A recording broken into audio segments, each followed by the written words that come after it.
என்ன? கௌஷியோட எந்த பிரேக்கப்பும் நார்மலா இல்லைன்னு நீயும் ஃபீல் பண்ற நீ கிட்ட சொன்னல. We were right. Nathaniel Nitin Nidumari. I really like Nitin. Ana Nitin likes Kaushi. அவன் ஃபீலிங்ஸை கண்டிப்பா ஒரு நாள் உடைப்பான். ஆனா நீ ஏன் இதை செய்யறன்னு எனக்கு தெரியல.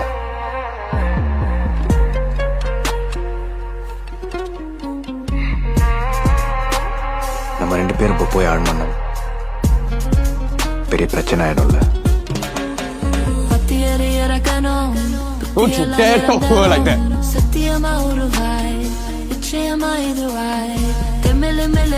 சொல்லாம இத்தனை நாள் I don't want to lose her forever. எனக்கு ஒன்று ரொம்ப பிடிக்கும். ஆரம்பத்தில் இதுக்கப்புறம் நான் யாரும் ஹர்ட் பண்ண விட மாட்டேன்.